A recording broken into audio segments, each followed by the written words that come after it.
Es un regalo poder compartir este pequeño retiro o reflexión en torno a la Navidad en víspera, como estamos, de la Epifanía. Mañana se celebra, Dios mediante, ¿no?, la víspera de la Epifanía. Y entonces creo que es un regalo poder hacerlo en presencia del Señor, con el Santísimo Sacramento expuesto aquí en esta capilla, en esta iglesia. Y bueno, pues yo sencillamente quiero compartir con vosotros algunas reflexiones sobre el misterio de la Epifanía, que nos sirvan para vivir con toda su intensidad pues ese momento álgido, culminante del tiempo de Navidad, aunque en tiempo de Navidad concluye con el bautismo del Señor en el río Jordán, ¿no? Y entonces quisiera hablar de las enseñanzas de la Epifanía y entro directamente, Entro directamente en ese misterio, que lo tenéis en el Evangelio de San Mateo. Os sugiero también de que podáis tener una lectura contemplativa de ese capítulo 2 de San Mateo, en el que se nos descubre el misterio de cómo el Señor se mostró a todas las naciones. Es el Evangelio de Mateo, por cierto, el que hace la genealogía de Jesús, que es la genealogía de José, ¿no? Pero después de haber hecho esa genealogía de Jesús, que es como decir, bueno, pues del pueblo hebreo por todos los costados, ¿no? Es ese que tenía 8 apellidos, ¿no? No 8, sino 80 apellidos del pueblo hebreo. Pero, sin embargo, después de haber hecho tal afirmación de que Jesús es el esperado de Israel, después, en el capítulo 2 de San Mateo, habla de la Epifanía, de la mostración a todos los pueblos, ¿no? Vaya contraste tan hermoso y tan significativo. La Epifanía es la mostración, es la revelación de Jesús a todos los pueblos, a todas las naciones. Y yo voy a hablar de 4 enseñanzas que se esconden, que están presentes en ese misterio de la Epifanía. La primera es el hecho de que el Señor se muestra a los que le buscan, condición sine qua non, ¿no?, para poder vivir esta fiesta de la Epifanía, es haber respondido a eso que Dios ha dejado inscrito en el corazón de todo el hombre, que es la búsqueda de Dios. Pertenece al ADN espiritual del corazón del hombre el ser un buscador, el tener hambre y sed de Dios. Sé que algunos me diríais, pues yo conozco a mucha gente que no tiene ni pizca de hambre y de sed de Dios. Conozco a mucha gente que tal sentido espiritual, bueno, porque es que, por desgracia, formamos parte de una cultura en la que se está matando o queriendo matar, que eso no es tan fácil hacerlo, no es tan fácil matar, ¿no?, ese deseo de Dios que late en el corazón de todo hombre. Pero es clave que entendamos que el Señor sale al encuentro de los que le buscan, y por lo tanto el tener un espíritu inquieto, el ser un buscador, ¿no?, es una condición clave para poder vivir el misterio de la Epifanía. Es cierto que la iniciativa es de Dios. Es cierto que cuando decimos que un encuentro tiene lugar entre 2 partes, ¿no? Y entre las 2 partes, pues podríamos equivocadamente decir, pues el 50% lo pone Dios y el 50% lo pone el hombre. No es así. Sin duda, el gran protagonista de ese encuentro, de esa mostración, pues es Dios, ¿no? Pero nuestra parte, por pequeña que sea, es como esa gotita de agua que en el cáliz se derrama en el vino, y sin la cual esa gotita de agua, sin esa gota de agua estaría el misterio de de la redención de Jesucristo estaría incompleto, porque falta nuestra participación también en el sacrificio de Cristo. Bueno, pues algo así, ¿no? También sin esa búsqueda de Dios, sin ese hambre y sed de Dios, el misterio de la Epifanía se puede frustrar, se puede frustrar. El mostrarse de Dios necesita un corazón en búsqueda, necesita un corazón en búsqueda. Y sin duda alguna en nuestros días, uno de los grandes males de nuestro tiempo es el mal de la indiferencia. El mal de la indiferencia. Y es muy difícil darle de comer a alguien que no tiene hambre.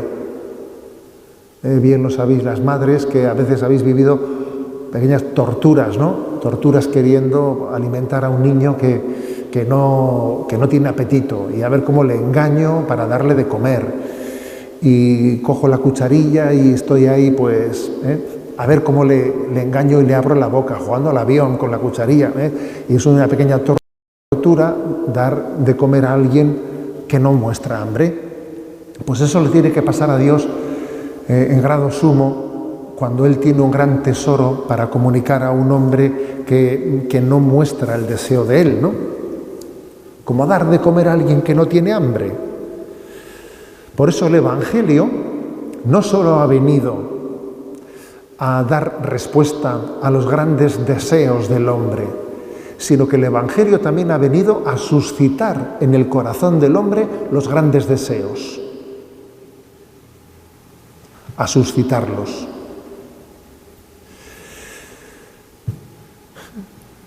Él está educando nuestro corazón. Hay una educación en el corazón del hombre para que tenga un verdadero deseo de bien, de belleza. Fijaros cómo dice, ¿no?, el Evangelio: buscad y encontraréis, llamad y se os abrirá. Porque el que pide, recibe. Al que llama, se le abre.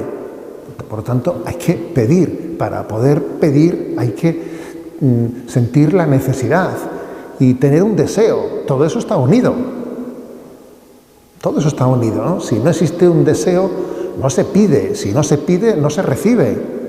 Uno no se abre al don de Dios, ¿no? Por tanto, lo primero que el misterio de la Epifanía quiere darnos es educar nuestra pasionalidad. Que tengamos un corazón verdaderamente pasional, ¿no?, pero en sintonía con el corazón de Cristo. Es verdad que el hombre tiene muchos deseos, ¿no?, pero no siempre están bien conducidos, no siempre están bien orientados, ¿no? La verdad es que un signo de enfermedad espiritual puede ser el sencillamente tener pocos deseos, ¿no? El ser apático, indiferente, eso es un signo de enfermedad espiritual máxima. También lo es el de tener muchos deseos, pero tenerlos pues desordenados, descontrolados y a veces pues muy ligados a la concupiscencia que finalmente esos deseos nos llevan al pecado. Ambas cosas, la indolencia o una pasionalidad desordenada que finalmente nos lleva al pecado, ambas cosas, pues, ¿qué queréis que os diga? Mal. Luego, el misterio de este niño Dios, de este corazón de Jesús pequeño, pero divino, que late en el niño de Belén, quiere educar nuestros deseos. Frente a los deseos humanos hay 4 posibilidades, fijaros bien, 4 posibilidades. Una es, pues la del materialismo, que el hombre está lleno de deseos materialistas, que los ha endiosado, ¿no? Y ese es el materialismo, que hace de la materia un dios, ¿no? Y entonces es pensar que todos los deseos materialistas cumplidos iban a ser capaces de hacer feliz al hombre. Y es una gran mentira. Eso lo sabemos todos los que hemos experimentado el ilusionarte con un deseo material, conseguirlo, sentirte enseguida insatisfecho, ir a por el siguiente, conseguirlo, sentirte insatisfecho. Esa espiral la hemos experimentado muchas veces en nuestra vida, que el materialismo es una gran mentira, es una promesa de felicidad que no te puede dar. Es prometerte lo que no te puedo dar. Esa es la mentira del materialismo, ¿no? Bueno, otra actitud, ¿no? Otra posibilidad frente a los deseos es, pues ya que uno experimenta esa frustración, con el materialismo no sacia el corazón del hombre, ¿qué es lo que hace? Venga, pues voy a anular mis deseos, ¿no? Voy a intentar anularlos. Me voy a apuntar a un cursillo de Zen, para hacer un cursillo de Zen e intentar allí pues llegar a un estado interior en el que ni sienta ni padezca, ¿no? Ni sienta ni padezca, y entonces no experimente deseos, que eso es en gran medida, ¿no? Pues lo que hoy en día se entiende por espiritualidad. Pues un recurso al Zen o al budismo, que en el fondo es pensar que el hombre será feliz cuando no desee nada, anular los deseos. Otra gran mentira, otra gran mentira, porque entre otras cosas es imposible, ¿no?, anular los deseos del hombre. Recuerdo una expresión que el padre Mendizábal nos dijo en unos ejercicios espirituales, y decía él, ¿no?, cuando el hombre se concentra plenamente en vencer su yo, paradójicamente quien vence es su yo. O sea, en el fondo es ponerte a tu yo en el centro del universo. Aunque digas que es anulando tus deseos, si es tu yo, que te autoposees, autodominas, que te autocontrolas, es tu yo. Un yo, bien sea materialista, o un yo dominador de ti mismo, es tu yo. El recurso del budismo que pretende anular los deseos es una negación de la realidad. Mi corazón desea, y es bueno que desee. La tercera posibilidad equivocada frente a los deseos, pues es la de identificarlos todos como deseos pecaminosos. Luego todos los deseos son pecaminosos y luego lo que hay que hacer es reprimirlos por aquí y por allá, ¿no? Como aquel que decía, ¿no?, que en esta vida todo lo que te gusta o engorda o es pecado, ¿no? Y entonces decía, pues tengo un problema, porque claro, pues si esto es así, todos los deseos son pecaminosos, pues no cabe más, o sea, ser cristiano es reprimir los deseos, porque son pecaminosos. A ver, pues no es verdad. Una cosa es que exista el pecado original y que exista en nosotros una distorsión por el pecado, pero no es verdad que todos los deseos, o sea, que la identificación de deseos y concupiscencia, o no digamos ya pecado, es una identificación falsa. Dios ha sembrado buenos deseos dentro de nosotros. Otra cosa es que luego ha crecido la cizaña al mismo tiempo que el trigo. Bueno, vamos a ver cómo distinguimos la cizaña del trigo. Pero Dios sembró deseos de bondad en nosotros. Vamos a distinguirlos, ¿no? Por lo tanto, la auténtica actitud es la de la educación de nuestros deseos. La educación de los deseos. Que es la espiritualidad del corazón de Jesús, fijaros, ¿no?, que nos quiere sintonizar con el corazón de Cristo para que se purifique lo que tenga que purificarse, se ilumine lo que tenga que iluminarse, ¿no?, para poder llegar a la unión de nuestros deseos con el corazón de Cristo. Y cuando, por ejemplo, no hacemos ese ofrecimiento de obras por la mañana, y al Señor le pedimos que nuestro corazón se llene de sus deseos, de los deseos redentores, ¿no? Enciende nuestros corazones en las ansias redentoras del corazón de Cristo. Estamos queriendo desear con lo que desea el corazón de Jesús, ¿no? Alegrarnos con sus alegrías, sufrir con sus sufrimientos, ¿no? Educar nuestros deseos es posible, claro que es posible. Entonces, el misterio de la Epifanía, en aquellos tres misteriosos personajes de Oriente, vemos la expresión de unos corazones en los que Dios había sembrado un deseo de plenitud, un deseo de verdad. Eran tres corazones humildes, sencillos, que se pusieron en búsqueda y que además pues se pusieron en búsqueda con todas las consecuencias, ¿no? Cuando venga el Señor, cuando se muestre el Señor en la Epifanía, ¿encontrará corazones que le deseen de verdad?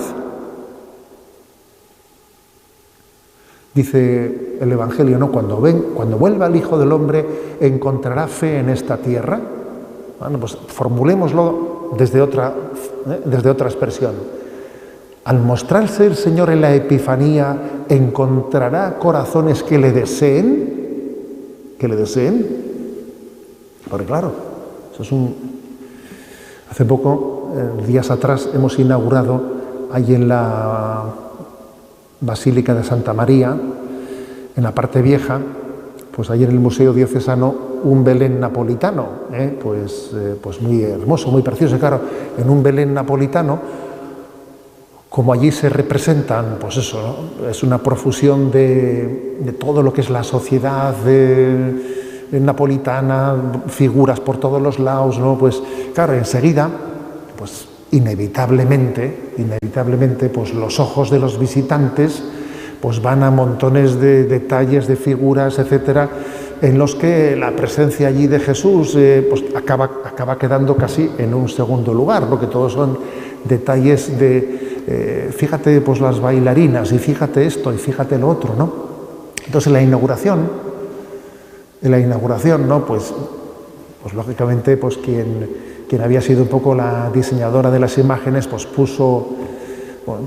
subrayó, ¿no? Pues todas las características de los belenes napolitanos, también don Edorta como el responsable del Museo Diocesano, pero bueno, pues cuando me tocaba a mí decir una palabra, quise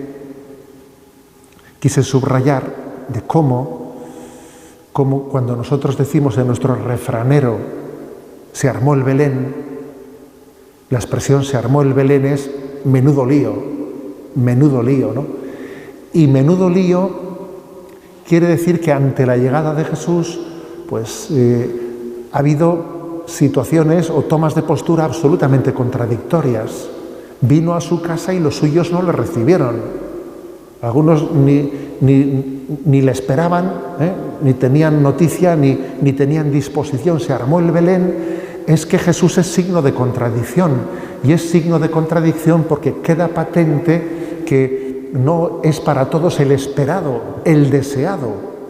Y que Jesús no sea el esperado, no sea el deseado, ¿no? De nuestro corazón es un drama. Nosotros lo adornamos, hacemos belenes preciosos, bellos, pero tenemos que ver que en medio de esa belleza hay un drama, y es que ante Jesús no se puede ser indiferente. El que es indiferente ya está tomando postura, porque la indiferencia es una postura tremenda. Ante Jesús, signo de contradicción, ¿no? El mundo entero. El que no está conmigo está contra mí. El que no recoge conmigo desparrama. Y esta es la primera característica, ¿no? El tiempo de la Epifanía. El Señor quiere, en este tiempo de preparación para la Epifanía, suscitar hambre y sed del don que vamos a recibir. Hambre y sed.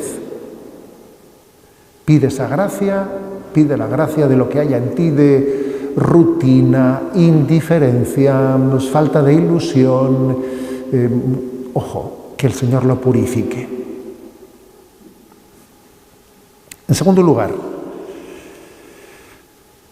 no solo es necesario un espíritu inquieto de búsqueda, con un corazón purificado, sino sobre todo, al mismo tiempo, una disposición de compromiso con la verdad encontrada.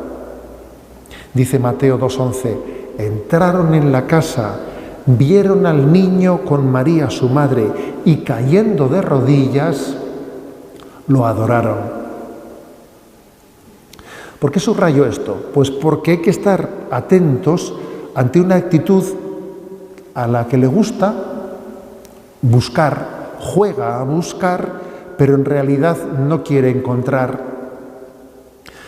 A veces existe en este mundo un cierto supuesto espíritu de búsqueda al que le gusta vivir con el coqueteo, con la duda, un turismo ecléctico, un supermercado de curiosidades, picotear por aquí, picotear por allá, decir que uno es muy inquieto y que le gusta buscar, ya, pero es una pose, no es una búsqueda real.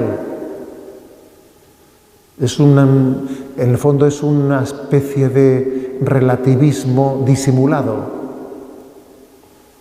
porque en el fondo no busca, se busca a sí mismo y le gusta decir de sí mismo que soy un espíritu inquieto y que me gusta buscar por aquí y por allá, ¿no? Por eso, no basta con ser buscadores, hay que ser encontradores, si me permitís la expresión, ¿no? Hay que ser encontradores, o sea, hay que dejarse encontrar. Porque me llama la atención que el texto dice, entraron en la casa. ¿Y qué significa entraron en la casa? Pues nosotros podríamos decir, entraron en la iglesia. Y nuestro compromiso es con la Madre Iglesia. Entonces, esa epifanía del Señor, yo para recibir lo que el Señor me está mostrando, tengo que entrar en la casa, tengo que entrar en el misterio de la Iglesia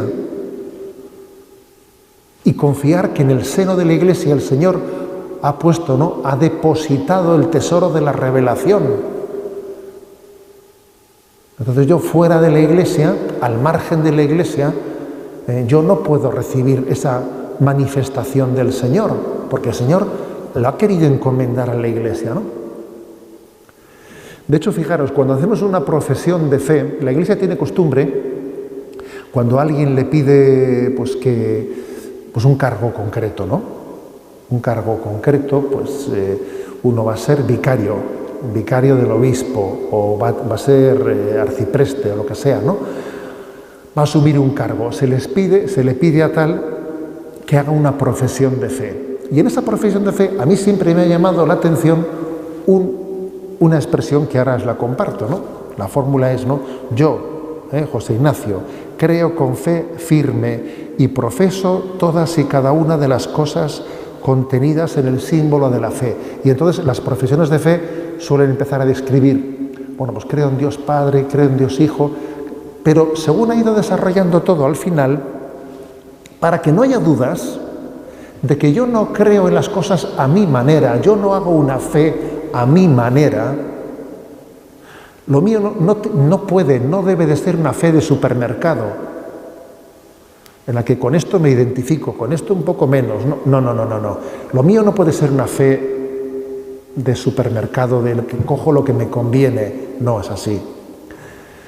Dice al final del credo, la profesión de fe, dice, creo también con fe firme todo aquello que se contiene en la palabra de Dios, escrita o transmitida por la tradición, y que la Iglesia propone para ser creído como divinamente revelado, mediante un juicio solemne o mediante el magisterio ordinario y universal.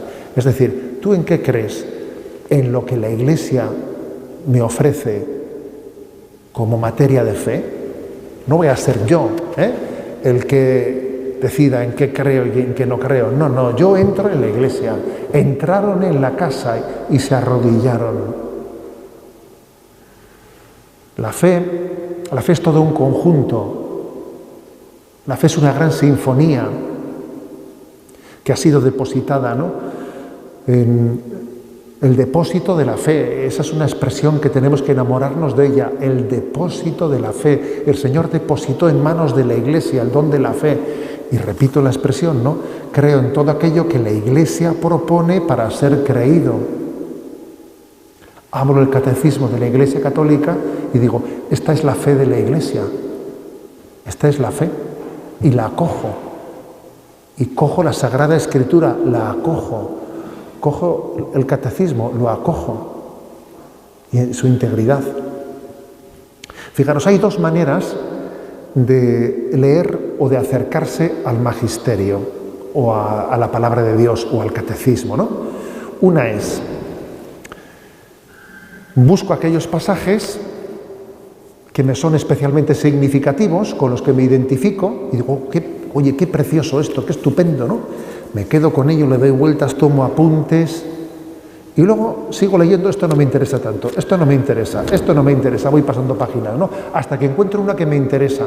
Digo, aquí sí, entonces me paro otra vez y sigo tomando apuntes, ¿no? A ver, esta es una manera de acercarse un poquito deficiente. Otra manera de leer más bien es, acojo, ¿no? Pues la Sagrada Escritura o el Catecismo de la Iglesia Católica y voy leyendo y me fijo en algo que no me resulta tan, con lo que no me identifico tanto.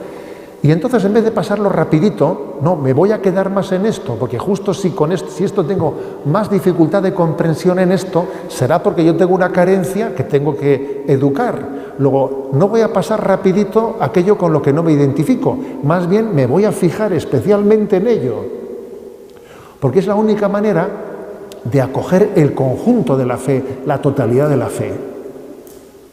O sea, es decir, la Epifanía me está mostrando en la donación de la totalidad de la fe, y yo la acojo. Yo he entrado en la Iglesia y hago ese acto de confianza, lo que la Iglesia me muestra para ser creído. Y no selecciono, no, acojo en su integridad, la integridad de la fe, la integridad de la fe. Porque hoy en día, por desgracia, estamos observando que la fe no se acoge en su integridad, sino que según la sensibilidad de las personas, uno se fija en un aspecto, se fija en otro y desprecia a los demás. Y a veces, pues ocurre, ¿no?, que las personas que se dicen, ¿no?, con una sensibilidad de derechas o conservadoras, pues parece que se fijan más en algún aspecto de la revelación cristiana, como el don de la familia, el don de la vida. Y las personas que se dicen, ¿no?, de una sensibilidad pues de izquierdas o socialista, o no sé, pues se fijan más, les atraen más los pasajes de la revelación que hacen referencia al amor al pobre o a los excluidos o a la justicia social. A ver, que eso no sirve, que eso es hacer una aproximación a la revelación de Dios desde nuestras concepciones o sensibilidades políticas que tienen poco que ver o nada que ver con la revelación de Dios. Nosotros acogemos la revelación de Dios en su integridad, no la prejuzgamos desde nuestros a priori de sensibilidades políticas, etc. Por tanto, insisto en estos dos puntos primeros, ¿no? La Epifanía subraya ese primer aspecto, que es el deseo y búsqueda, pero en segundo lugar, la importancia de el acoger plenamente el depósito encontrado, no seleccionarlo, no, sino acogerlo en su plenitud. En tercer lugar, tercera característica de esa espiritualidad de la Epifanía, ¿no?, la ordenación de nuestra vida desde esa verdad encontrada. Dice el texto, y cayendo de rodillas, le ofrecieron oro, incienso y mirra, cayendo de rodillas. Ojo, porque se puede estar en la ortodoxia de la fe, alguien que diga yo, pues tengo el don de acoger la fe en su integridad, en la plena ortodoxia, ¿no? Pero se puede estar en la ortodoxia, pero sin estar en el corazón de Dios. Eso es posible. Es posible. Pues cuando vino San Juan Pablo II a visitar allí en el año 82, ¿no? Pues España, recuerdo que cuando tuvo un encuentro con los teólogos, les insistió mucho en la teología arrodillada. A ver, la teología, si no es arrodillada, pues es que nos sirve de muy poco. Y no deja de ser, fijaros, no deja de ser una pequeña desgracia el que en nuestro tiempo se pueda ser teólogo sin ser santo. Eso es una desgracia. Pues sí que te sirve de algo eso, ¿eh? Y en la historia de la Iglesia, hasta el siglo XII o XIII, ser teólogo casi era sinónimo de ser santo, porque era imposible ocuparte de las cosas de Dios sin que eso cambiase tu vida, de no ser que fueses un hereje, ¿no? Había también algunos que caían en herejías y por motivo de que caían en herejías pues no tenían la santidad.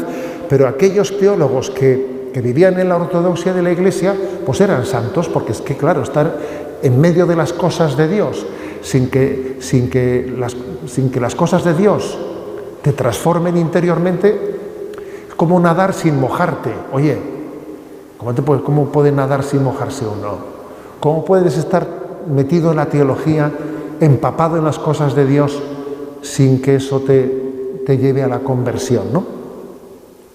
Por eso, fijaros, es importante que esta tercera característica no solo es recibir el mensaje de la revelación en la Epifanía, sino que es caer de rodillas y adorarlo. Y ese caer de rodillas es transformar nuestra vida, volver a nacer de nuevo. Si no os hacéis como niños, no entraréis en el reino de los cielos. Y este tercer aspecto es clave. Es clave, ¿eh? Ese don de la revelación que estamos llamados a coger íntegramente, ese depósito de la revelación nos ha sido dado para que nosotros volvamos a nacer de nuevo, seamos como Jesús le dijo a Nicodemo, ¿no? Si no vuelves a nacer de nuevo, no puedes recibir el reino de Dios. San Ambrosio y San Benito decían que el secreto de la vida espiritual está en no anteponer nada al amor de Cristo. No anteponer nada. Que Cristo lo sea todo para nosotros, ¿no? Esa es la conversión. Esa es la conversión. Ese es el caer de rodillas y adorarle. Que suponga, por lo tanto, un volver a nacer de nuevo, poniendo a Jesucristo en el centro de gravedad de nuestro corazón. ¿Por qué? Fijaros, si nos quedamos solo con el punto segundo que he dicho, lo de entraron a la casa, entraron en la iglesia y allí recibieron, sí, pero uno puede estar en la iglesia, uno puede estar en la casa del Padre sin estar en el corazón del Padre. Ojo con eso. Eso es posible, sí es posible. Que nos lo digan a los sacerdotes. Que uno puede convertirse en un, entre comillas, profesional, un profesional de las cosas de Dios. Y vive en la casa de Dios, pero sin haberse convertido y sin vivir en el corazón de Dios. Eso es posible, ¿no? Y tenemos que huir de ello como de la peste, ¿no? Y sentirnos siempre como alguien que vive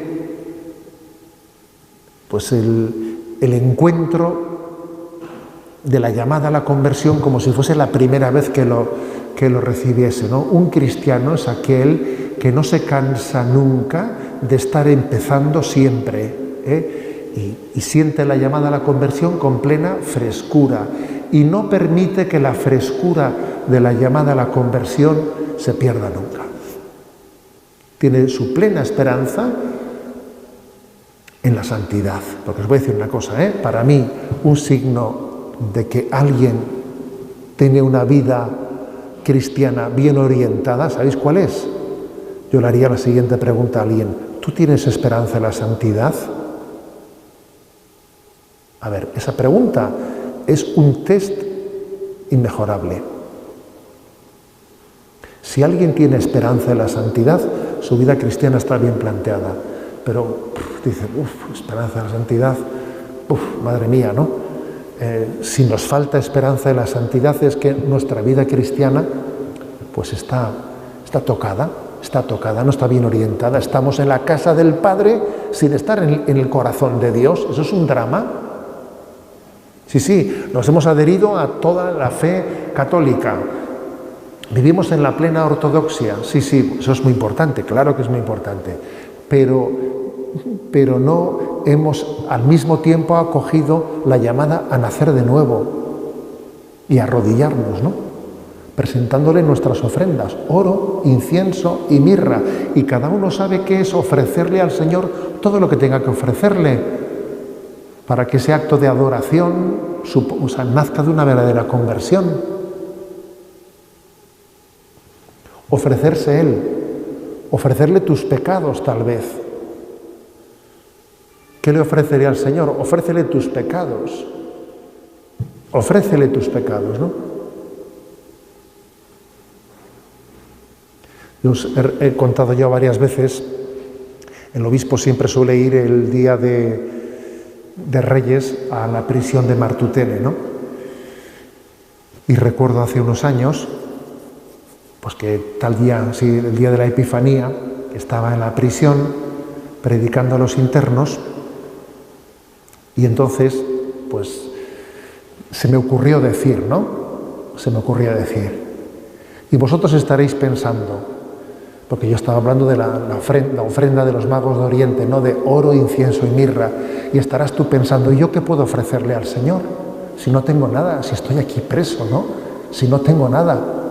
Y entonces yo, queriendo poner una pica en Flandes, ¿sabes? Les dije a los chicos, ¿por qué no le ofreces a Jesús, al niño Dios, tus pecados? ¿Por qué no se los ofreces? ¿Por qué no le pides al capellán, que le tenía el capellán al lado mío, al capellán en estas Navidades, una cita y te confiesas con él?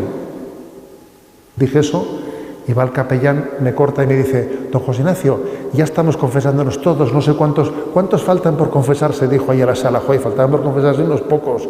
Y dije yo, madre mía, Dije, yo aquí estaba pensando que ponía una pica en Flandes y estos pobres nos preceden todos en el reino de los cielos. Estos están aquí y han hecho una confesión de 20 minutos cada uno, vamos. Bueno, pues ese es un aspecto clave, clave de la vivencia de la Epifanía. Caer de rodillas ante el niño Dios y pedir el don de la conversión. Y por último, ¿no? El cuarto aspecto. La preparación para la misión, porque el texto dice que los magos luego se marcharon a la tierra por otro camino, ¿sabes? Fueron por otro camino porque tenían que huir de Herodes, que cuidado con él, ¿no? Herodes les había dicho, venís y me contáis. Ellos fueron por otro lado, porque sabían que a Herodes no había que decirle nada, que tenían que comunicarle lo que habían visto a otros. Herodes no estaba para comunicarle nada, ¿no? Pero fijaros, el cuarto aspecto de la Epifanía es el de la misión. La misión, o sea, aquellos hombres que habían seguido una estrella y que habían encontrado con Jesús, después marcharon por otro camino a comunicar al mundo lo que habían visto. ¿O qué pensáis? ¿Que habían ido allí de turismo? No, marcharon a comunicar al mundo lo que habían visto, ¿no? No es admisible que las Navidades, ¿no? Pues nos dejen como estábamos, como era en un principio, ahora y siempre, por los siglos de los siglos. No, eso no es admisible. Si hemos sido transformados por el misterio de la Navidad en la Epifanía, tenemos que ser apóstoles. Tenemos que ser apóstoles. Y por otro camino en nuestra vida, como aquellos magos que marcharon por otro camino, buscando siempre el cómo llevar el mensaje del reino de Dios a nuestro mundo. con la creatividad que sea necesaria para decir, yo cómo anuncio el mensaje, cómo lo hago, de qué manera el Señor me suscita formas y caminos para dar a conocer, ¿no? Para poder transmitir ese mensaje del reino de Dios, ¿no? Esa gran noticia de que Dios ha nacido y está junto a nosotros. O sea, el sentido apostólico, el celo apostólico. Si la Epifanía la vivimos bien, se tiene que traducir en un celo apostólico. Recientemente leí una anécdota que desconocía de Laínez. Laínez fue uno de los primeros discípulos de San Ignacio de Loyola. Entonces, cuenta Laínez en uno de sus escritos que un día San Ignacio de Loyola le dijo, ¿no? Estaban reunidos un grupo, ¿no? Los primeros seguidores de la Compañía de Jesús, así como estamos nosotros ahora, ¿no? Y les dijo San Ignacio a ellos, ¿no? Imaginaros que yo os lo diga a vosotros ahora. A ver, hay dos posibilidades. Una es que te mueras hoy y vas directamente al cielo, tienes el cielo asegurado. Y otra segunda,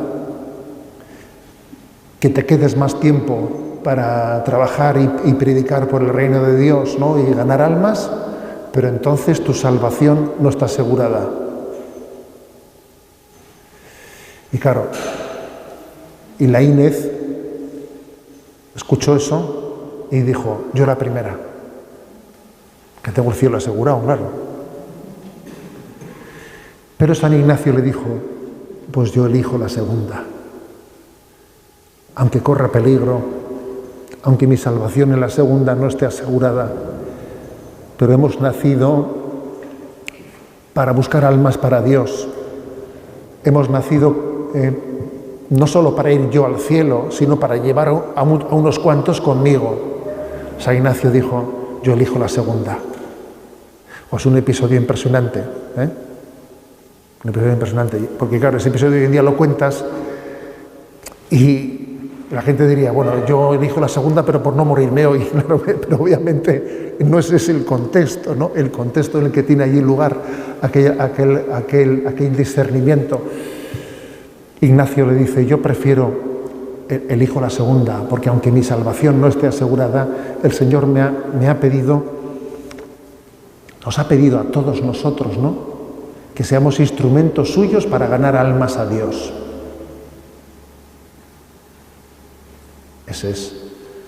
Entonces, Señor, te ofrezco hasta mis contradicciones, el hecho de no tener seguro mi destino, no tener seguro mi futuro, el no tener atadas mis cosas, porque a veces uno mismo no tiene atadas sus cosas, ¿no?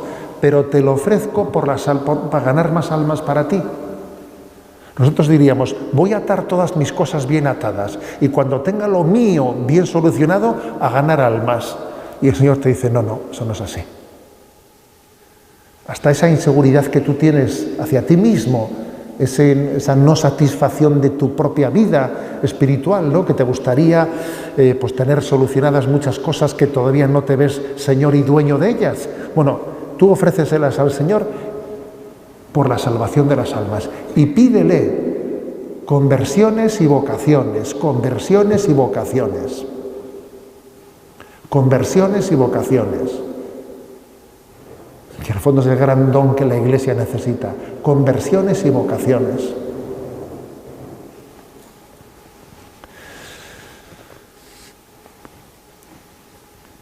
En el Evangelio que hoy precisamente, hoy día 4 de enero, ¿no? Se proclama, que es el Evangelio del primer capítulo de Juan, versículos del 35 al 42, en el que se relatan los primeros llamamientos de Jesús a sus discípulos. Es un evangelio entrañable el que hoy se predica, ¿no? Al día siguiente estaba Juan con dos de sus discípulos y fijándose en Jesús que pasaba, dice: este es el Cordero de Dios. Los dos discípulos oyeron sus palabras y siguieron a Jesús. Jesús se volvió y al ver que lo seguían, les pregunta: ¿qué buscáis? Ellos le contestaron: Rabí, que significa maestro, ¿dónde vives? Él les dijo: venid y lo veréis. Entonces fueron, vieron dónde vivía y se quedaron con él aquel día. Era como la hora 10. Andrés, hermano de Simón Pedro, era uno de los dos que oyeron a Juan y siguieron a Jesús. Encuentra primero a su hermano Simón y le dice: hemos encontrado al Mesías, que significa Cristo, y lo llevó a Jesús.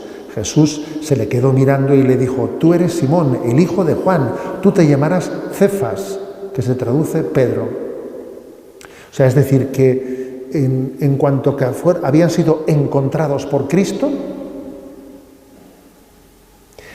enseguida Andrés, ¿no?, va ante Simón y le habla de Jesús y se convierte en embajador del encuentro entre Jesús y Simón. Fíjate, Andrés está conquistando para Jesús al que va a ser el Papa, el primer Papa de la Iglesia.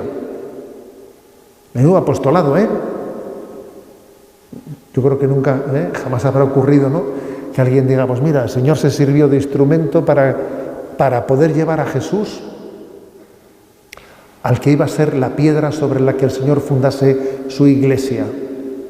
Le llevó a Jesús. Y la expresión es así de bella: le llevó a Jesús.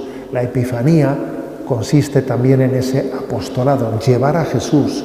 Nosotros hemos sido la Epifanía es un encuentro con el mundo que busca. El mundo busca y Dios sale a su encuentro. Esa es la Epifanía, que requiere que nos conmovamos por ese encuentro con Jesús, que nos sintamos conmovidos. Lo mejor de nuestra vida es haber conocido a Dios, haber conocido a Jesús. Lo mejor de mi vida es haberte conocido. No hay nada mejor en mi vida que haber conocido a Jesús. Y luego ya, como dicen los jóvenes, ¿no?, luego ya lo más es que encima no solo me hayas permitido conocerte, sino llevarte yo a otros para que te conozcan. Y los llevó a Jesús, ¿no? Lo mejor de mi vida es haberte conocido y Señor, te pido la gracia de poder ser instrumento tuyo para que otros te conozcan. Esta es la espiritualidad de la Epifanía, queridos hermanos. Me llama mucho la atención en este Evangelio que San Juan, el discípulo amado, diga que aquel momento en el que se encontró con Jesús era la hora 10. Otros traducen, eran como las 4 de la tarde. Qué impresionante que hubiese quedado grabado en el corazón de Juan el primer momento del encuentro con Cristo. ¿Cuántas cosas han pasado en nuestra vida que hayamos olvidado? Madre mía, yo soy de los que tengo una memoria de pez, ¿no? Que es que suele ser bueno a veces tener mala memoria, porque así te cuesta menos perdonar, ¿sabes?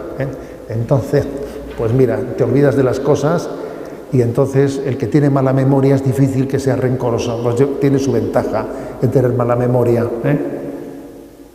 Pero sin embargo, hay momentos claves que han configurado tu vida, que son tan significativos que no los olvidarás nunca, como es el haber conocido a Jesucristo. Eran como las 4 de la tarde,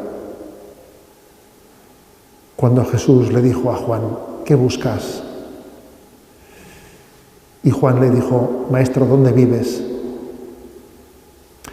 Aquellos magos de Oriente no olvidarán nunca, nunca, cuando entraron en el portal de Belén, cuando se arrodillaron, cuando encontraron a aquel niño en manos de María y de José. No olvidarán nunca.